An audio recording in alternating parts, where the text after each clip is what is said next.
He's in! Patriots win the Super Bowl! Welcome to Patriots Touchback Podcast.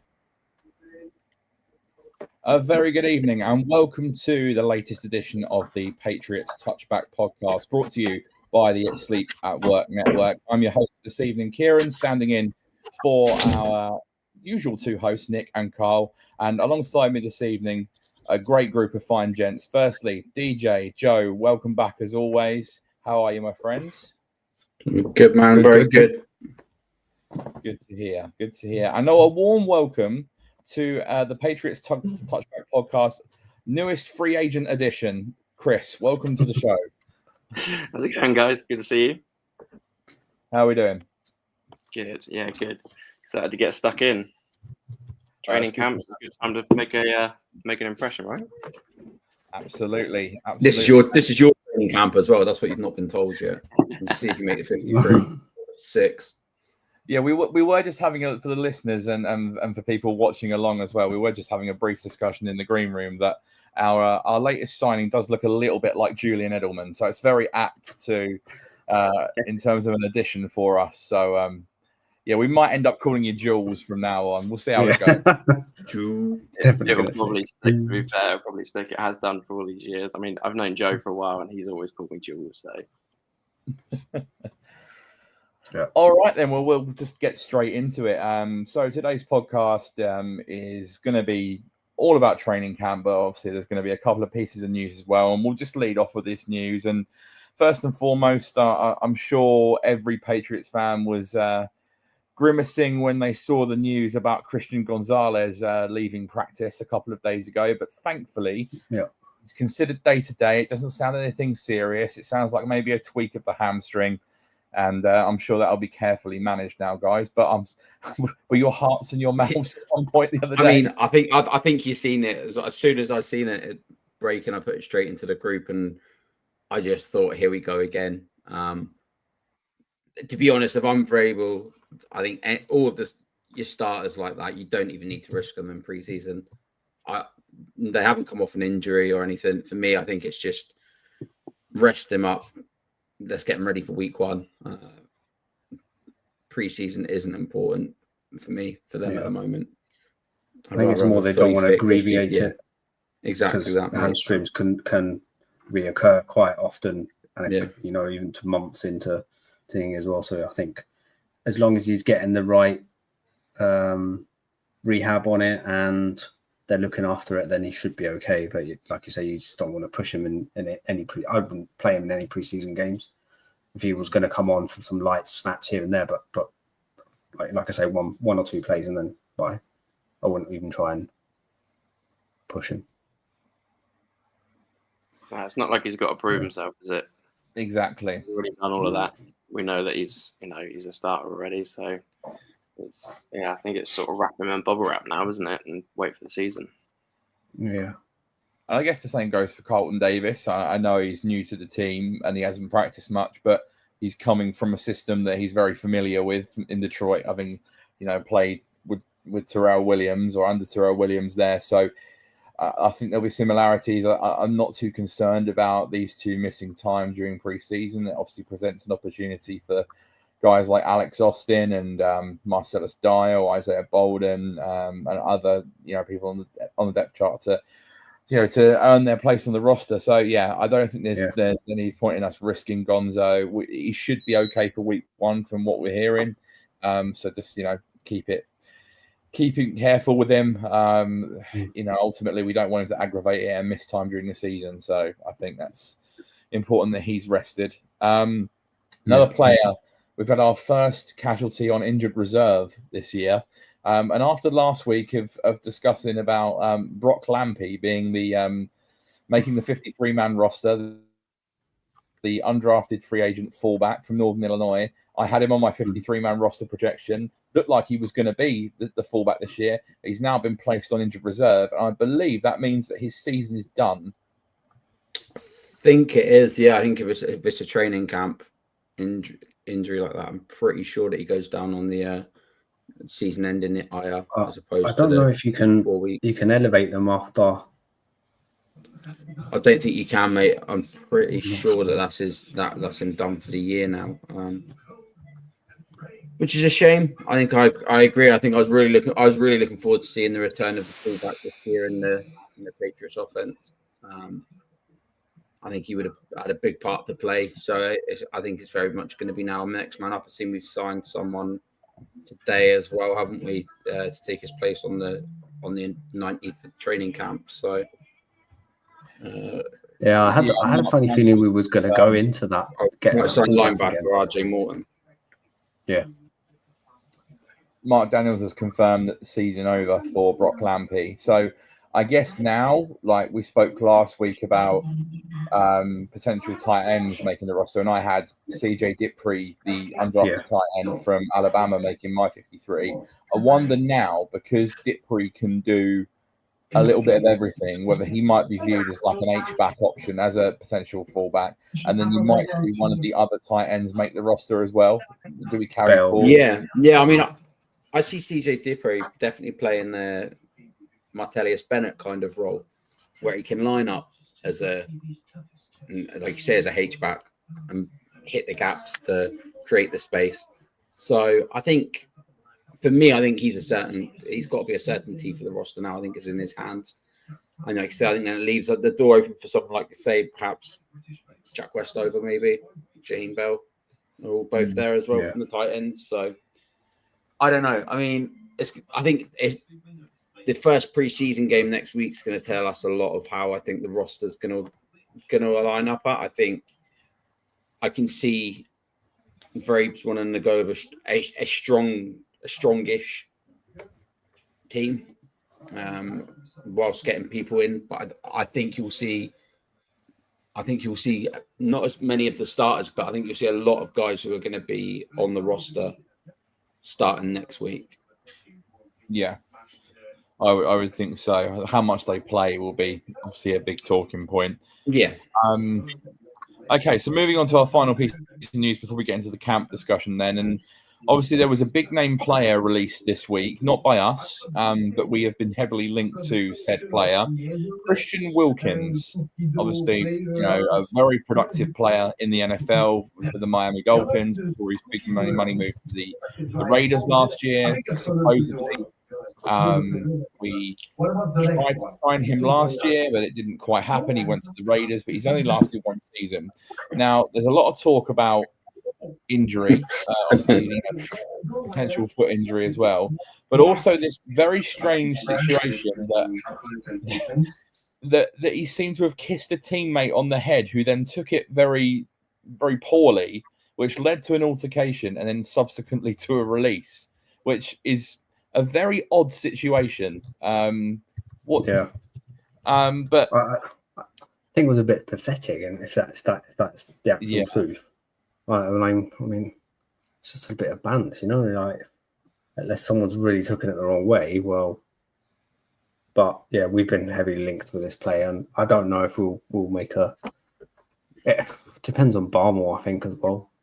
Let's just have a look at the links. This is so for anyone that doesn't know, these are why we are being suggested as perhaps the favorite destination for Christian Wilkins. So he's from Springfield, Massachusetts, grew up a Patriots fan, was recruited by Vrabel in college, has played for Terrell Williams in Miami. So and I believe, obviously we tried to sign him last year. There's 5 separate things there that are leading us towards Christian Wilkins. Now, if you take the injury and the head kissing out of it, and the scenario that he's filed a grievance against the Raiders for his release, purely based on the player, if he is healthy and good to go, that is a no-brainer. especially on that D line. That D line is going to be phenomenal. I think the D line is going to be one of our strongest points this year as well. Anyway, and I think if you add someone like Wilkins in, it's just going to be one of the best in the definitely in the AFC. Yeah, I mean the whole head kissing thing. Surely that's kind of what you want from a defensive player anyway. You want them to rile people up. You want them to be in people's heads. And if they're doing that in training camp, I mean, personally, I think that's a good thing. I mean, he's got Pryor as well, hasn't he, in Miami, where I think he grabbed Josh Allen's balls at the bottom of a scrum almost, and Josh Allen didn't react too well to it. So yeah, I'm all up for it. Let's grab Josh Allen's balls some more. I'm up for that. Let's do it. But no, like I said, purely based on the player. Like if we have a D line of Wilkins, Barmore, Milton Williams with like Farmer factoring in Tonga, then you got a White, Landry coming off the end with Swinson and Chase on too. Like our pass rush, our front seven is going to be ridiculous. And we just saw the Eagles maul the Chiefs in the Super Bowl with a defensive front. And yeah, we would arguably have one of the best front sevens in the NFL, I think, if that was to come off. So yeah, but purely based on that, I would love us to sign him. Obviously, I think the medicals are going to be really important because I think the Raiders believed he might need another surgery. So I guess, Mike Vrabel said in his press conference this week that they will have a discussion about signing him, which I thought was interesting that he was that candid and sort of said, yeah, we'll talk about it. It's not like it's not like him. Yeah. So I guess that they'll need to do their due diligence on the foot injury. It might be a case of if he does sign, he might open the season on PUP anyway. But it's the off-field stuff. I know a lot of the reporters are saying that it's been a very much a drama-free zone for the first time in years around training camp. And do you want to bring a player in who's got a grievance going with the NFLPA over his former employer? I kind of get that, but I kind of think like talent overweighs everything. And if he helps you win, sign him. Yeah, I think the talent overweighs it in circumstances like that. I mean, from what he's been doing, do you know what I mean? It comes down to health. If he's healthy, you sign him. You take a chance if you can get a deal done, even if it's a 1-year deal. I don't think he's going to be majorly expensive on a 1-year deal. We've got plenty of cap space still, so yeah. And I think obviously with the fact he's got this grievance with the Raiders, I know they tried to void a significant part of his guaranteed money. If he wins that appeal, then he's going to get that money owed to him, which means that we could pick him up on a real discount because he'll be getting paid a significant amount of money by the Raiders to play for us. So, and that would be quite ironic with a week 1 game if he is healthy that he ends up lining up against them. The field of fire. Yeah, we'll see what happens with Christian Wilkins. I definitely think that's one to watch. I'm not so in. I spoke last week on the Terry McLaurin thing. I think it's way overblown. Like 30-year-old wide receiver. I can see them probably getting their deal done. He looks like he's reported. So.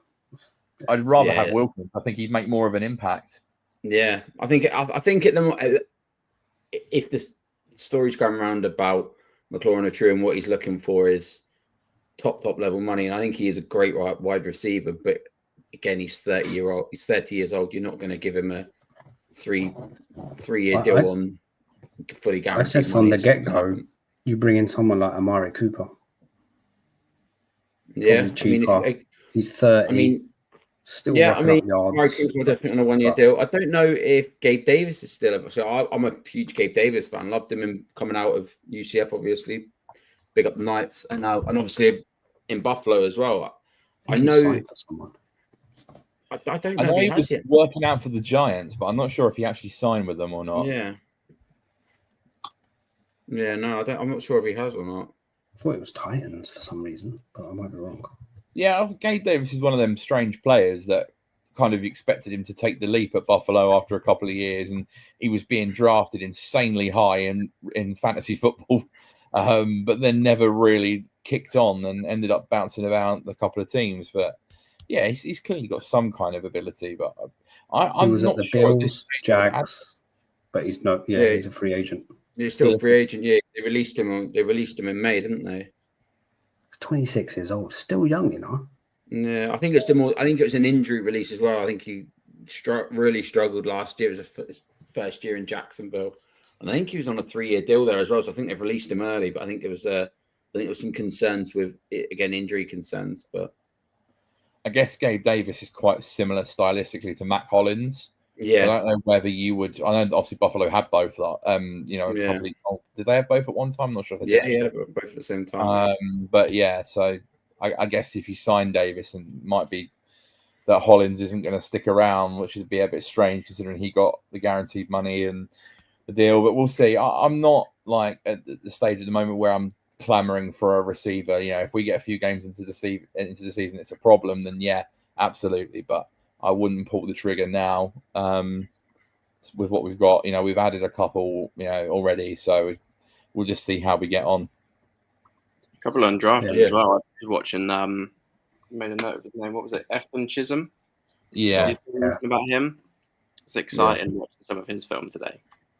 He's quieting down a bit though in the last couple of days. I've not seen him so thingy on camp like he first. So I don't know.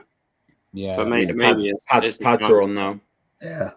Chance for another undrafted to sort of step this up. Is the key opportunities for them, these preseason games. Let them have reps, the third, fourth strings, whatever they're going to be playing against, but you'll get to see their ability and what they can do. So I think, I'm not going to say no to him, but I highly doubt we're going to take him. But that's my opinion. On a more positive note as well, though, just like cutting back to the wide receivers, everything I'm hearing so far about Demario Douglas and training camp has been that he's been exceptional. So, I mean, a big Douglas fan anyway. I think a Josh McDaniels offense on them short passing screen game can really bring out the best in Pop, I think. So I'm really looking forward to seeing how he fits in with the quick passing game, especially. Yeah, I think the main three that I've been seeing names that have been flashing around off Twitter is always going to be Diggs, Pop, and Butte. They're the three Butte as well, ones that I've been seeing that have been. Polks, I think he returned yesterday or today, and he caught for a touchdown in a red zone. So yeah, I mean, I've seen something as well. I think it was on Twitter yesterday. There was I don't know, someone in Boston sports media saying about Javon Baker and his attitude again. And apparently I read somewhere about that. Apparently Stephon Diggs. Yeah, but I think it was fake. I think Diggs had commented on the guy's Instagram, calling him out, basically saying that he was chatting, waffle, saying that wasn't the case. That Baker's working hard, but you'd have to think at this stage for Baker and Polk, it's going to be a real long shot even to make the 53. Yeah, I can't see it happening for either of them at the moment. Okay, we'll divert into talking about camp. Before so, a reminder to anyone watching along and listening along tonight to hit the subscribe button and follow us on all our social media platforms at Patriots Touchback. It'd be great to have more of you along. And of course, if you've got any questions or any contributions to the show tonight, please feel free to drop a comment. We've had one already from Dougie. Following up on what we said about the fullback situation, so that Jaheim Bell can do a bit of everything, which he can. We didn't see him do a lot last year, but his MO coming out of Florida State last year was very much a utility player. So he might be someone that could benefit from Brock Lampy being on IR now. Moving on, training camp then. So we are just over a week into training camp. The pads are now on. And I guess we'll start by talking about the major talking point from camp, and that is, how are our rookies doing? And it seems like, unsurprisingly, that the top guys that we drafted seem to be making quite a big impression so far. Yeah, definitely. I mean, Will Campbell seems to be absolutely smashing it. I've seen some reps he was doing today with White in some pass rush stuff, and his blocking was fantastic. I think he won both of his battles against him. I think he had a rough day. I think it may have been yesterday or one day last week. I think I read somewhere he had a bit of a rough day, but he recovered. But he recovered well from it, which is good. And I think the thing is to expect as well of a rookie left tackle coming into the league. He is going to have reps where, even in games where it's going to be like that. But from the bigger picture, from what I've seen and from what people have been saying, Will Campbell really seems to be this franchise left tackle that we've been crying out for. And I'm really, it's early days, but I'm really excited for the future of him and the potential. Yeah. Yeah, I think with Will Campbell, that I think it was Phil Perry who signed it up the other day. He said, "No news is good news. The last thing you want is him being mentioned every day because he's being destroyed, like and looking a liability." So if you're not hearing any news on Will Campbell for several days, he must be holding his own and doing all right. And it's hard for an offensive lineman to stand out in practice, but as long as he looks like he's assured and comfortable and steady, that's the most important thing. And I think you're right, Joe. I think yesterday it said that he was put on the ground a couple of times, but he responded well. It was kind of like caught him by surprise his first couple of reps. Like, I think White ball rushed him, but he's literally just clicked straight away. Right, maybe I need to do something a little bit different, and then he started to hold his own from that point. So it's all a learning curve, but he seems to have adapted really well. Jared Wilson is another one. Was staying on the offensive line. He was the one that I was gonna. Yeah, I think he's interesting because he could getting used potentially be a starter. I think he could be. Bold prediction. Yeah, this could be because I don't know if he's starting left guard. So is that Strange's position? It's been Cole Strange at left guard mainly, hasn't it? Yeah, I can still see Strange too. Yeah, I can still see Strange pushing into centre though. I really can. But it all depends on what Bradbury, because it says here that Bradbury was injured, and he's now been stepping into. So Jared Wilson stood out, cementing his role at left guard on a 3 versus 0 1-on-1s, and he's also been stepping into the centre. So I'm thinking they're shifting around to seeing where they're actually going to fit this lad. And if he's already stood out now, and you've got Cole Strange on the 5th year option, Bradbury's like 34. This lad, if he can get on well, I reckon he'll be starting by mid-year. Potentially. Yeah, I think he's certainly giving himself a chance to start early doors. Like, I think the likelihood is that he'll probably. I think Strange will still start at left guard, and I think Bradbury will probably be given a very, very short leash.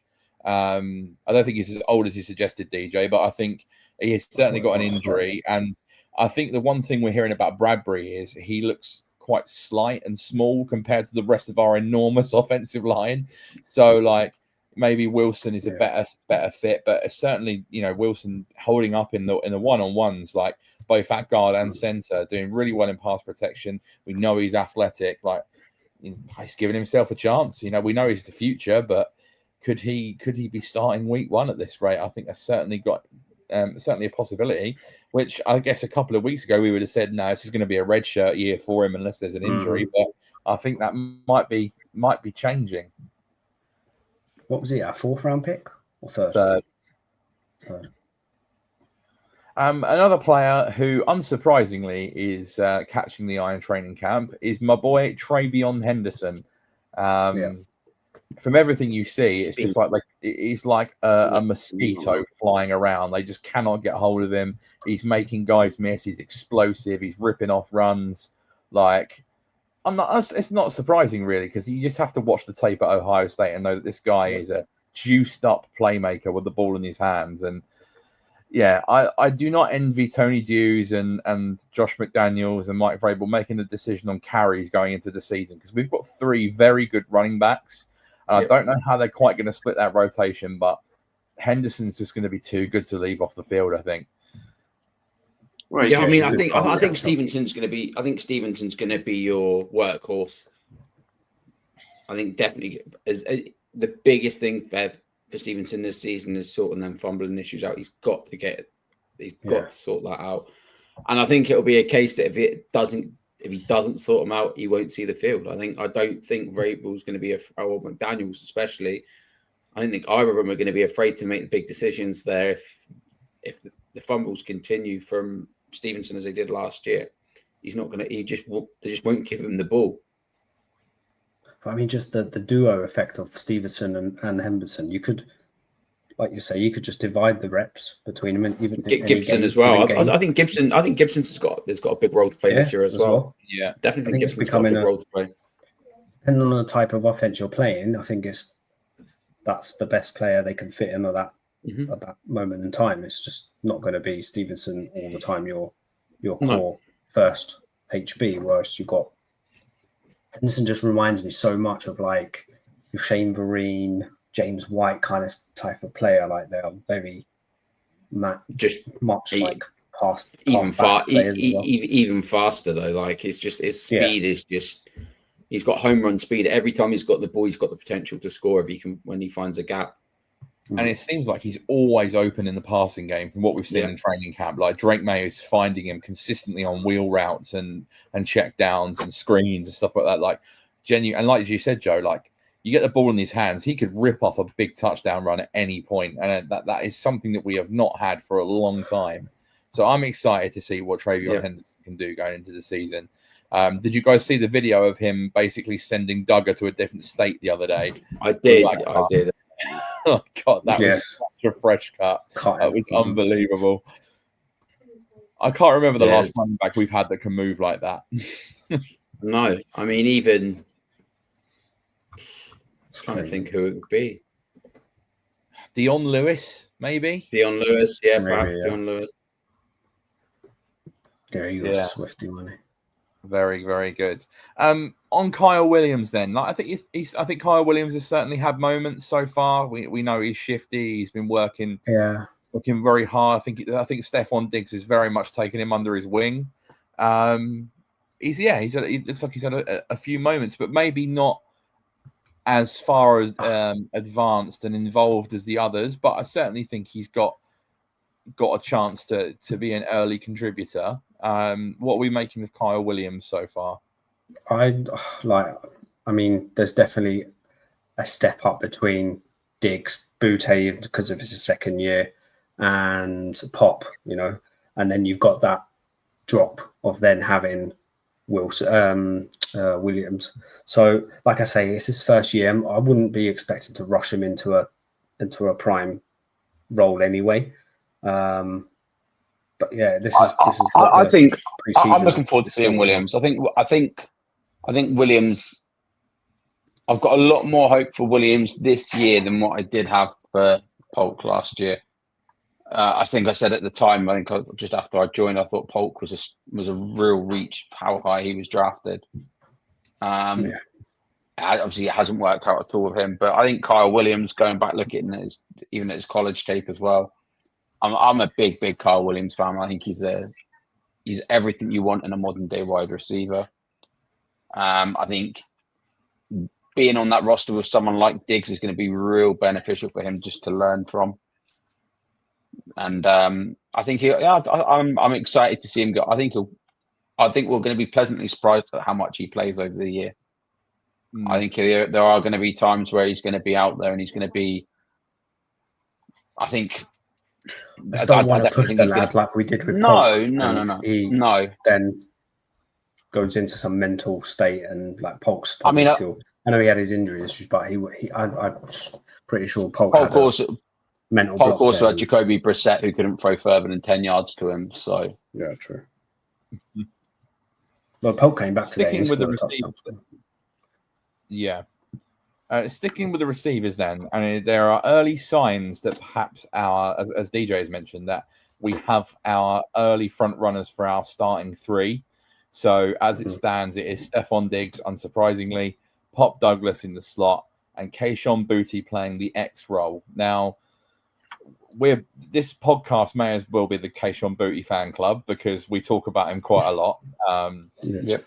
And there are obviously a lot of talk over the offseason. Could he get cut? Could he get traded? I think every time people doubt him, he seems to then come up with something and you go, actually, this guy's pretty good. And I'm not trying to make out that he's an elite receiver, but supposedly he started camp very well. He's consistently getting open. He catches every ball. He's like, apparently he rinsed Gonzo one-on-one on two separate occasions.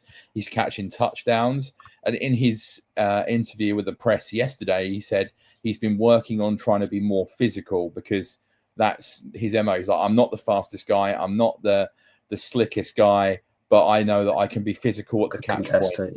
And, if Diggs is going to be, the Z, if you like, in the offense and guys are going to get open, Pop's going to work the middle. then that leaves Booty as your X on the outside, being physical, roughing up corners, making contested catches. We saw it at times. And he's going to be he's going to be one-on-one a lot as well, because I think say Diggs is certainly going to be doubled a lot. A lot of the time, Diggs' number one receiver is going to be doubled. So I'm really, man, I love Booty at LSU is unbelievable. Like, again, he was on a very, very good LSU team, but get me that physical Booty back again. Like, I'm a big Booty. We all like that. So let's bring it back in, man. I want to see my guy getting them. No Hollins, is there? No Hollins, no Bourne. I've not seen him around. Or no, I mean, I think Bourne at this stage now is going to be very, very hard job very hard job for him to make the 53. I think I wouldn't be surprised to see us cut him halfway through training camp to give him a chance to perhaps get somewhere. Do the right thing by him. He's done us well. He's had his injuries. I really like him. I'm a massive Kendrick Bourne fan. I loved him when we brought him over from San Francisco. And I think his time with us is done now. I think I'd like to see us do the right thing by him, give him the chance to go somewhere else where he could perhaps fight to get on the 53. But I can't see it happening in New England this year. I think it's also important to point out as well when people talk about Booty, he's younger than Polk and Baker. He's been in the year at the league a year longer, but he's still only 23. Like, this is a guy who's developing, and from all accounts of things I've heard about him, is that when he come out of LSU, people saying he wasn't overly coachable, like he had a bit of an attitude, like his work ethic wasn't fantastic, but like supposedly he's matured a lot, he's working hard, he's preparing a lot better now, and I think you're starting to see that translate to the field now. He seems to become dependable, and there were great moments last year. He had flashes. Was it like a 500-600 yard season, 3 touchdowns? But the first May touchdown where he burned Stingley for the deep score. I know it was against a bad Bills team in week 18, but he still had a 100-yard game. There were some rough moments, like the bad pick that he dropped into a defender's hand. But like, he was still having moments, and I think with another year development in Josh McDaniels' offense, with Drake taking the next step, I don't see any reason why Booty can't be a good number 2 or 3. I'm not going to suggest he's a number 1, but at the moment he's a lock to make the roster, and you'd say that he's probably going to start in week 1 currently. I think he's a dependable part, isn't he? He's a dependable part of that offense. I think again he can be another comfort blanket almost for Drake May in terms of reliable. He knows what he can do. And I think that's the thing with Booty as well, and you've seen it so far with his time with us. He doesn't try to do things that he can't do. He won't try and get the ball and jinx past the guys. He'll use his physicality to go up and try and get the ball. He's not going to be the type of receiver who's going to get all these yards after the catch. It's just not going to happen. Yeah. But that's not what we need him to do, and especially in this offense. If he's a difference who can, like I say, in a red zone situation that you can throw a go away fade or a corner to, that's who you want. Someone who can get up there, use their physicality to go up and snatch the ball out of the air. And I think he's more than capable to do that for us. Yeah. So assuming obviously we know the top 3, assuming Kyle Williams is the number 4, you then think Hollins is probably number 5, but he's not practiced at all this summer. Like, I'm wondering what's happening with him now. I'm assuming he's going to make the roster based on the guaranteed money, but he's going to need to practice relatively soon. Otherwise, could he potentially? I think he's going to open an IR. I wouldn't be surprised to see Hollins open on IR. Miss the first 4 games perhaps. And then it's just 6 up for grabs. I mean, I still think if Hollins opens up on IR, I think make it. No, I think it opens the door for Efton Chisholm. I really do. I genuinely don't think Polk has got a chance of making this roster, and that's no disrespect to Polk, Baker, or any of the others who are there. I just genuinely believe that someone like Chisholm's skill set suits the offense that Josh McDaniels wants to run. Yeah, I really not do. sure. I'm not sure. I'd give Polk pre-season and see what. Yeah. Supposedly he was pretty solid in his first practice back. I do think he's got a long way to go in terms of solidifying his place in the roster. Part of me just thinks that they'll be reluctant to cut bait after 1 year when he was a high second-round pick. So I think he might sneak on, especially if Hollins is going to open the season on PUP or IR or whatever. Like, they're going to carry an extra receiver. That's going to give Polk an opportunity, but he's got to show up in preseason for the rest of them to give himself a chance. I'm calling. I like the idea of Efton Chisholm, but like, I think that's probably still a long shot at this stage. Like, I think he's going to need to have the preseason games are going to be big for him if he catches quite a few passes and shows up. But it seems that the hype seems to have just relaxed a little bit now. One other player as well that we think is going to be a long shot to make the roster, but has had 2 big time plays in the last couple of days is Javon Baker. Now, Joe, the talent I think is not in question with Javon Baker. Like, we know he's a talented receiver. We both liked him coming out of UCF last year. We were clamoring for him to get on the field last year, and I don't think it's an ability issue. I think it is clearly some kind of maturity issue, personality issue, focus problem. Like, doesn't take information on board, because supposedly he can do this in training. Like, we saw it in training camp last year. He was destroying our corners session after session, and we were really excited. And he's done it again twice this week. He's ripped off 2 50-yard touchdowns, which is great. But like, that's not going to guarantee you getting on the roster. He's got a long way to go, but it just shows that it's there. It's just unlocking. The talent is there. I think it does come down to a maturity issue again, and I think it's opportunity as well. He's not been given. Yeah. Well, I think it's his own. That's through his own doing as well, DJ. I think when you're like was a 4th round pick, I think, wasn't he? 3rd, 4th round pick. When you are like a mid-round pick and you come out, you know you've got to work harder than, say, like a 1st, 2nd rounder. But the attitude problems, which are well documented through his time in college as well. You speak to Gus Malzahn when he was at UCF, said that he was probably could have been the best receiver he's ever worked with if it wasn't for the attitude problems that he sometimes would have with the lack of maturity, the decision making. And it's reverting back to your other point, Kieran. We say, he's a 2nd-year player, but he's not a young 21-year-old receiver. I think he's 24, nearly 25 now, I think, Javon Baker. So I would love to see him stick around. It's realistically, I mean, unless it's practice squad, I can't see it happening myself now for him. He was on the roster for a couple of games last year, wasn't he? But he was only on the roster the whole season. Twice. Yeah, he's on the roster. But never barely made it. If he's on the roster, then he's proved something. But if he's not, then getting any catches or anything in the game, I don't know. Maybe a clash with Drake, or it's such a weird one, because part of me, I'm pretty certain he's not going to make the roster, and he may stick around the practice squad. But part of me is terrified that he's going to get cut, latch on with another team who needs a receiver, and just explode.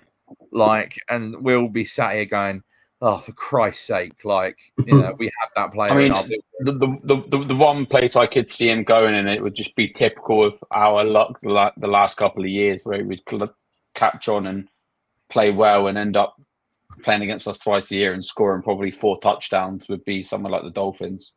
Wow. I think his skill. Yeah, I really think his skill set would be well utilized there. But let's hope it doesn't come to that. Yeah. Drake May, we'll move on to him now. Seems to have had a pretty strong camp so far, which is great to hear. But the biggest talking point about Drake May, I think, from what I've heard, is that when he's scrambling now, it's not just scrambling to gain yards on the ground with his legs. He's keeping his eyes down the field, and as a result has made a couple of real big-time plays so far in camp. I believe he's now had 3 touchdowns of over 50 yards. may even be 4.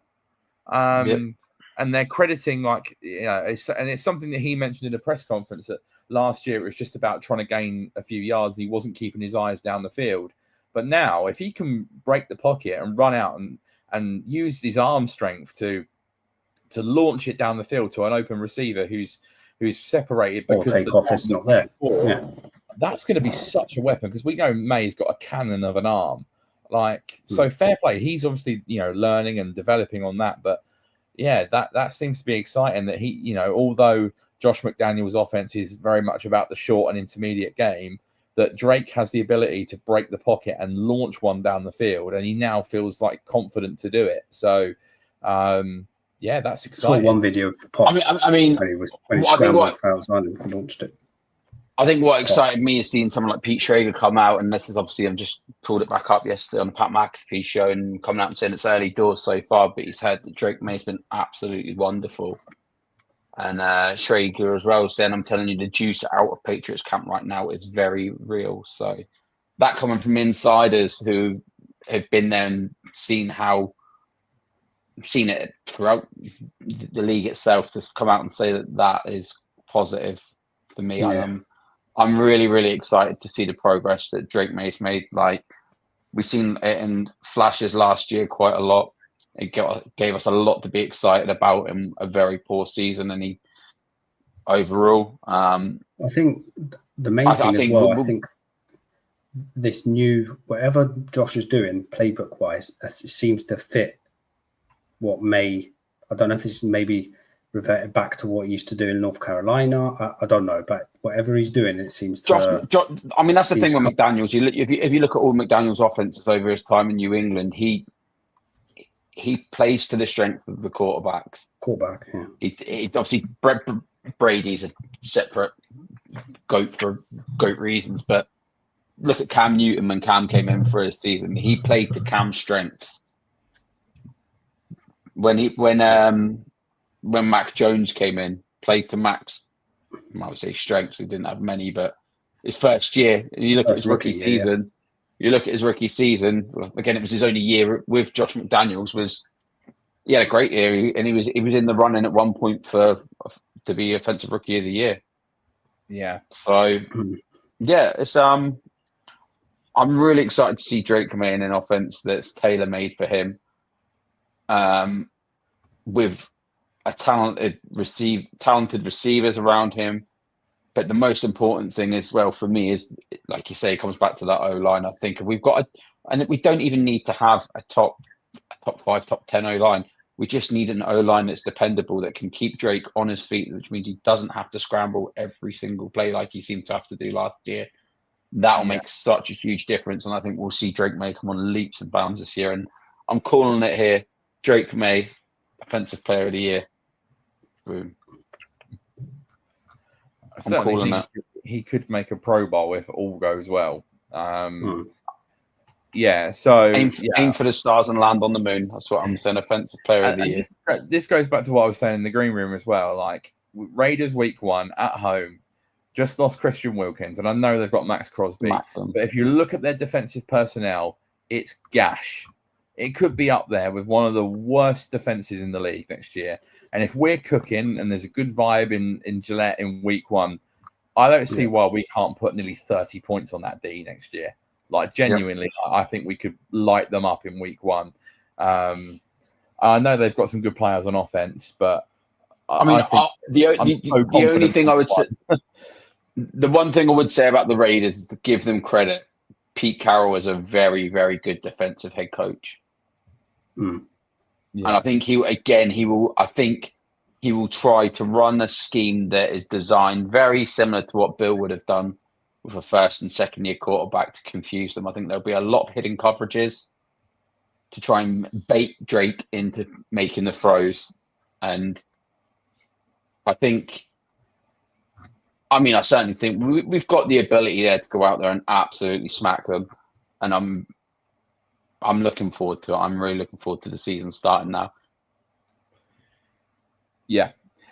Just finally on training camp, then players catching the eye. So there's obviously, we spoke about like Pop Douglas and Keishon Booty and whatnot, but there's obviously going to be times where other players catch the eye.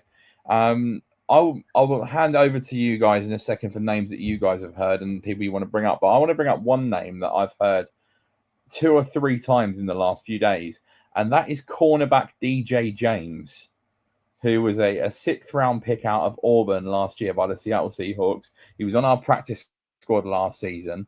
I actually quite liked him coming out of college last year. He got drafted a lot later than what I thought, but he seems to have been taking advantage of the opportunity so far with Davis being out and with obviously Gonzo going down.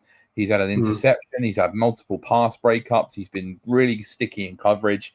And he wasn't someone I had on my 53-man roster projection last week. I had Marcellus Dyer was the 5th corner making the roster. But could DJ James now be potentially in with a shot of making the roster?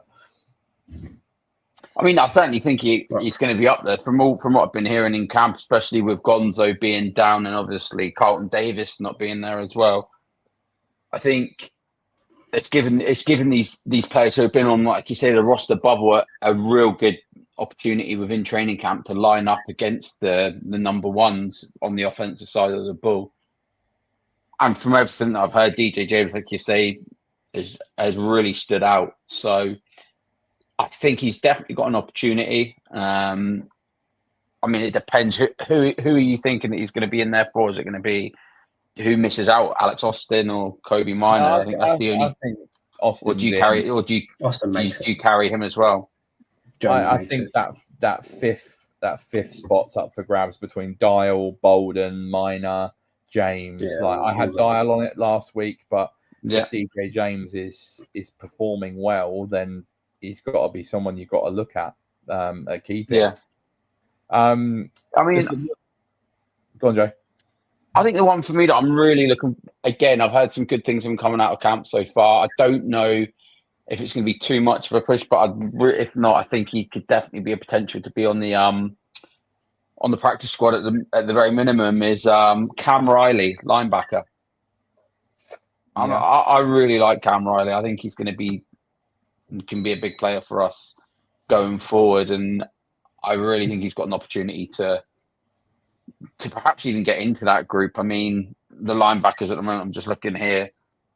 The projections I had last week, obviously I wasn't able to join it. I had Spillane, Ellis, Tavai, Gibbons, Mapu making as your linebackers come as on the 53. But I think you could see perhaps at least one of them dropping out. I think Cam Riley is really on that bubble for me. Yeah, see, I had the first 4 you mentioned. I didn't have Mapu making the roster. I just don't know where he fits in the shuffle. But yeah, there's an opportunity there. Obviously, Tavai is still carrying an injury, so it presents an opportunity for someone like Cam Riley. Are there any other names you guys have heard that have stood out so far? So I've got a couple, but the surprising one for me, and I wouldn't put it past if he's going to make the 53 or not, is Chase On. I think he was the Jaguars. Yeah, he's looked good. Yeah. I think Vrabel really, really likes him. That's what he does. So I wouldn't be surprised if he's going to be mentioned in the next couple of days if he's going to make the squad or not. Then obviously we've got Gibbons. Apparently has been outstanding. Spillane as well. He's deservedly already been chosen as captain. Yeah, he should be anyway. By his just fantastic energy that he brings. He's a laugh as well. Really looks the deal, that one. So yeah, I think the one for me is I think the other one as well. It's very rare that we give love to kickers on this show, but the kicking back there's a kicking battle going on. I'm not sold on. Yeah, I'm not really sold on. There's a kicking war going on in camp at the moment. Boraglis is, I think he went 6 for 6 yesterday in cat, and that was from like. Yeah, I think they split days, didn't they? I think it was yesterday. Parker Romo took all the kicks and he made them all, and then today Parker Romo didn't kick and Borregales made all 6 again. So I very much think I think like I'd be surprised if it isn't Borregales, considering he was a draft pick. But you could carry another kicker on the roster and just have that that security blanket. If Borregales, once the season gets going, if he tends to struggle with the weather changing, you've got someone in reserve there. But yeah, it seems to be like they're all, they're pretty neck and neck at the moment in terms of their mates and stuff. I think like what DJ said about Chason, I think people forget he was a first round pick in 2020. Yep. And I think he's a bit of a late bloomer as well, because he was a young draft pick. He's still like 26, I think, 25, 26. Still learning the ropes on a couple of minutes. So obviously didn't happen for him at the Jags, being a first round pick. Went to the Panthers, wasn't there long. Had his best season last year with the Raiders. But like, he's someone who has a lot of explosiveness, a lot of juice.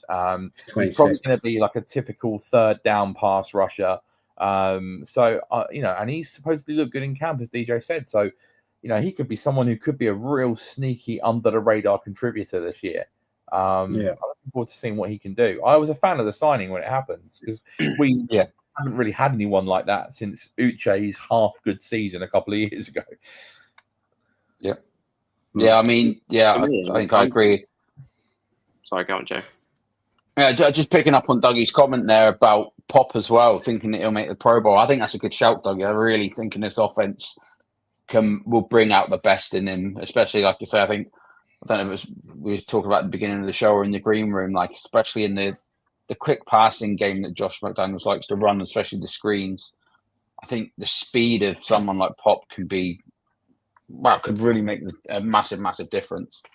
And I really think, I could see him perhaps definitely being up there for a Pro Bowl selection this year. Yeah, I think he might be in contention. Certainly this offense is going to suit him. And by all accounts, he's just been open and catching everything so far. And Drake seems to be peppering him with targets. And I think he could certainly develop into one of the better slot receivers in the league this year. And someone that could total nearly 100 catches. Pro Bowl wise, I mean, knowing the way the Pro Bowl voting goes, I don't know whether that'll be a stretch, but I certainly think he can put himself in a position to contend for it. Just while we're on this, then, obviously to answer Dougie's question, he's got Pop being his biggest breakout guy. I'm going to go with Keon White. I think this could be the year we unlock him. I think last year he got off to such a good start, and I think then offenses started paying attention to him, and yes, okay, he wasn't consistent enough himself, but he was getting a lot of the main attention on the offensive line. So with Williams and Barmore and Chason and Landry all factoring into that pass rush, potentially Christian Wilkins, if that happens, I feel like White now with less attention could be unlocked. He's going into his third year. I think we could see Keon White really kick on another level this year. So I would have him as my breakout star. What about you guys? I think my breakout star, and one I'm really looking forward to seeing, and I was really surprised that with him last year, actually, when he came in, Alex Austin. Yeah. I'm a really big Alex Austin fan. Really am. And I'm really looking forward to seeing him in this defensive system. I think your two outside guys are decided, in Davis and Gonzo being your number ones and your number twos. But I could certainly see Austin coming in, especially playing the slot, covering there. I'm really excited to see him. Really excited this year for Alex Austin. Austin at the moment is probably your number one backup outside corner. Like if Gonzo, if Gonzo or Davis go down, Austin's starting. I think DJ James. So we're just going back to him for a second. I think he's more of a nickel corner, so he's probably going to factor in with Marcus Jones on the inside. Yeah, we've got Jones. But I'm with you, Joe. I really, from what I've seen of Alex Austin in a very limited capacity, I think he's shown up really well for someone who was a 7th round pick that we got off of Houston's practice squad or whatever. Like he's had a couple of picks. Like he's sneaky good. I quite like him. Yeah. I mean, I'm really looking forward to as well. Like just one more. I really want to see a fully fit Marcus Jones this year. Again, it's going to be interesting to see if he still plays both ways. If we use him again in the screen game for his speed alone, I'm really excited to see, and I really want to keep my fingers crossed and touch wood and everything that Marcus Jones progresses the way that we all hope he's going to. And I think he's definitely got the potential there to do it. Yeah, absolutely. DJ, Chris, your breakout stars for the year. Any names in mind? I've got 2 in mind. Obviously, I think Henderson. I think he's gonna. If he's probably could be rookie of the year if we can really play him well. But I think I've got Carlton Davis as being my breakout cornerback for this year. I think let's get the heat off a bit of Gonzo, and I think Davis is going to be a really good fit. It's just if he can maintain his injury levels, like because he's quite injury prone and he's coming off of biggish injuries to know. But if he can fit in and gets well with the scheme, I reckon we've got a Pro Bowl cornerback here. Yeah, I'm with you. I'm sticking with Henderson. I'd love to see the McDaniels offense like really get the running game going and having loads of options on it as well. With Henderson, with Stevenson, Gibson potentially even as well. I think that could be really exciting, having a number of options, moving around behind the line, before the snap, a lot of movement. I think it could be quite I'd like to see a running back as a breakout. Yeah. 100%. I mean, I think just touching back to DJ's point about Carlton Davis, I think if you've got a fully fit Carlton Davis playing on one side and a Gonzo on the other, I think it's arguably the best cornerback tandem in football, and I don't think that's stretching by any means of the imagination. Yeah. I definitely think they've got the potential there to have the best tandem corners in football, and I'll hang my hat and fight anyone on that one.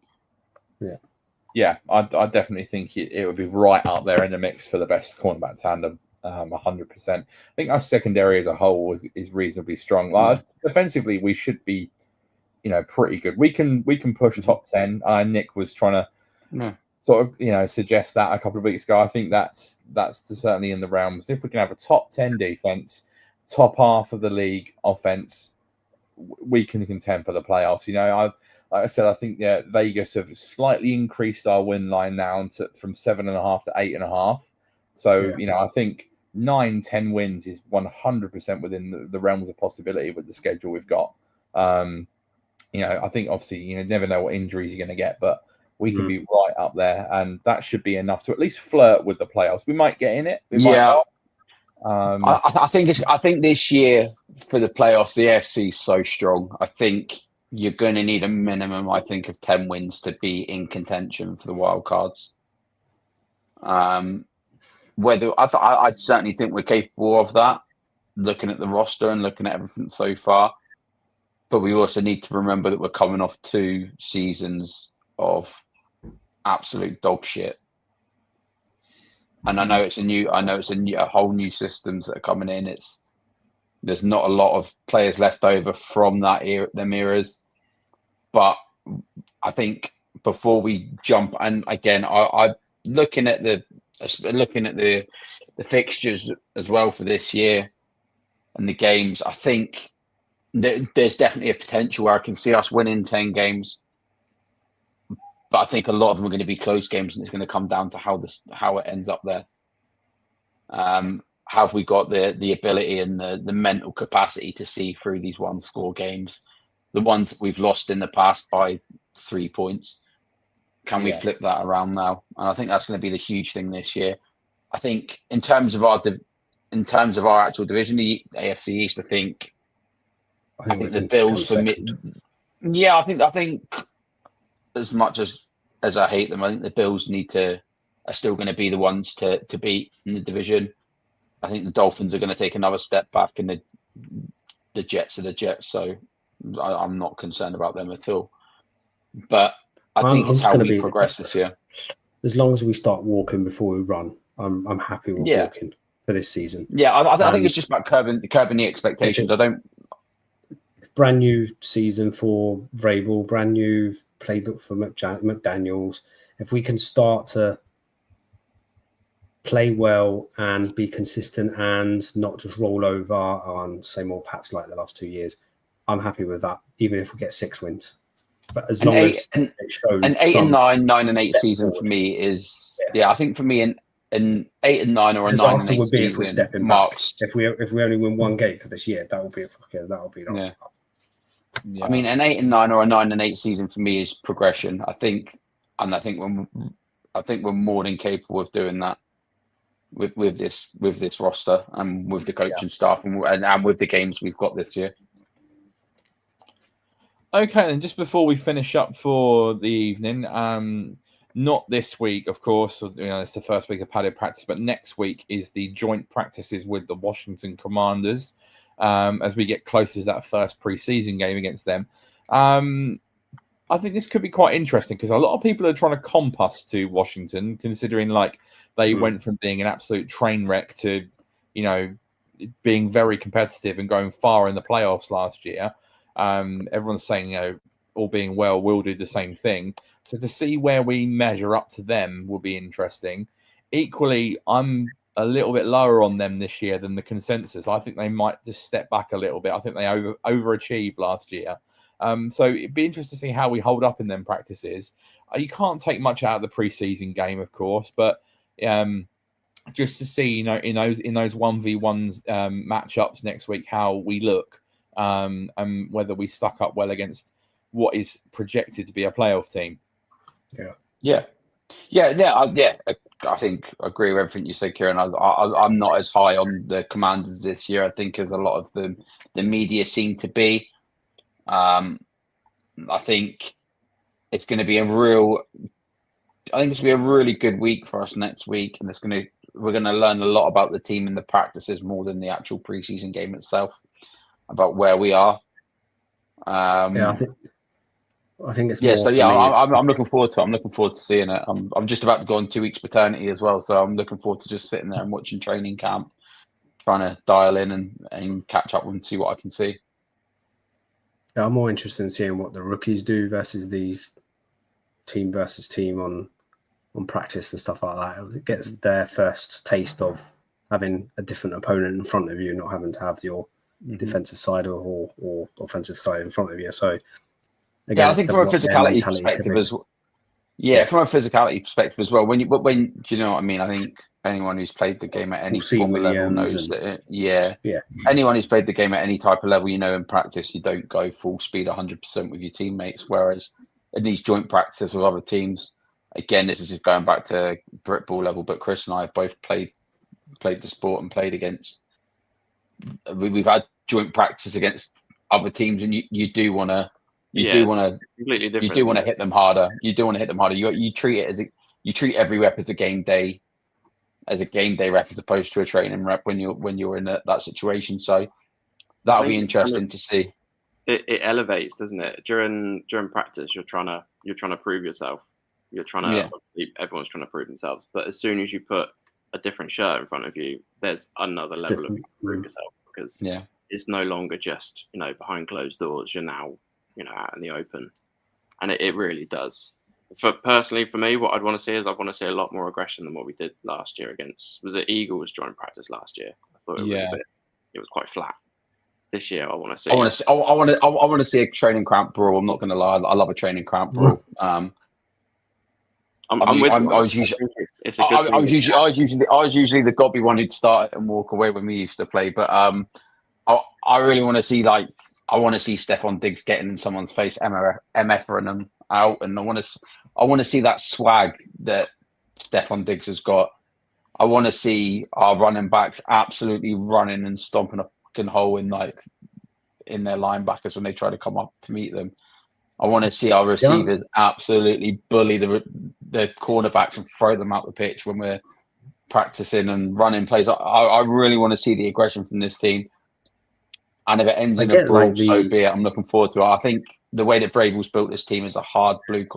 I think this team's going to be very, very similar in terms of their mentality. I think if you look at the Detroit Lions, for example, under Dan Campbell, I think Dan Campbell and Mike Vrabel, for me, although they're different types of coaches' personality, I think the ethos is very, very similar, being very, very, very tough to beat, making sure that you hit harder than your opponent's going to hit you, etc. And I'm really looking forward to seeing how these joint practices go.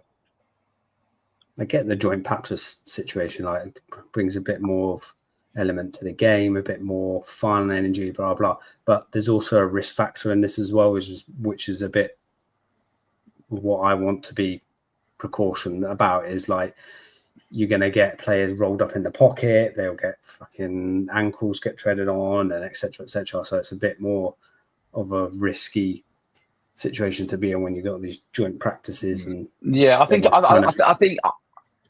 like that are.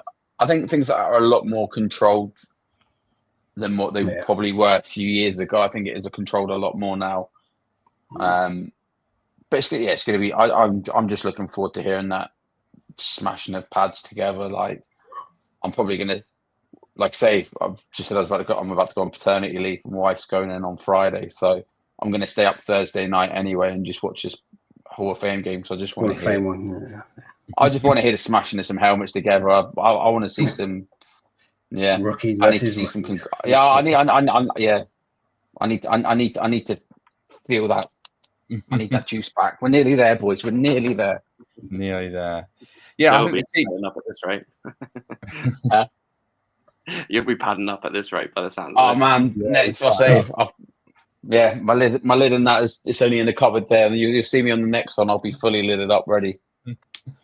I think the key things to me, just finally going into this joint practice, is how well we contain Jaden Daniels when he's scrambling. You know, if he's running all over us, breaking the pocket, and we can't contain him in the pocket, then that's obviously, you know, something we need to look at going forward.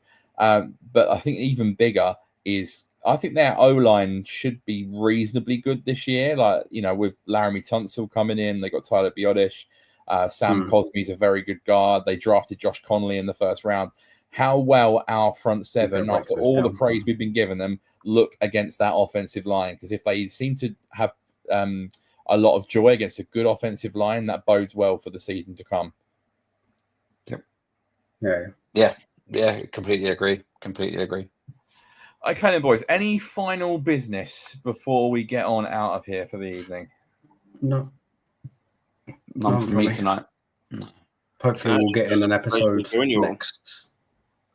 Sorry? Pleasure to join you all. Looking forward to it again. Yeah, I was just going to say, hopefully we'll probably get one in on next Tuesday. And that will be joint practices would have been done by then. And pre-game, what's that, Thursday? Are we playing on the Thursday night, are we? 7th. Yeah. So we'll have a rough idea, maybe. I think we're Thursday 7th. Or was it Friday, but going into 2 a.m.? Yeah. That sounds about right. Because, the joint practices will start on Monday next week. So, that sounds about right. I have 2 more podcasts in me in this training camp before I jet off on holiday. So I'll be here for the next 2 weeks. No, boys, thank you very much for joining me this evening. Thanks to DJ and to Joe, and a very good debut from our newbie Chris as well, aka Jules. Really appreciate everyone for tuning in this evening. Thanks to Dougie for his interaction with the show. Thanks to anyone that's been watched along live or Chris back on Spotify or Apple Podcasts. We really appreciate you. And if you can, drop us a rating and a subscription as well. That'd be great. A last reminder to Gronk Spike the subscribe button, smash the like button, and of course follow us on all of our social media platforms at Patriots Touchback. And once again, thank you to our friends at the Asleep at Work Network for supporting us. We'll be back next Tuesday at 9 o'clock, as DJ said. But until then, have a fantastic rest of the week and go Patriots.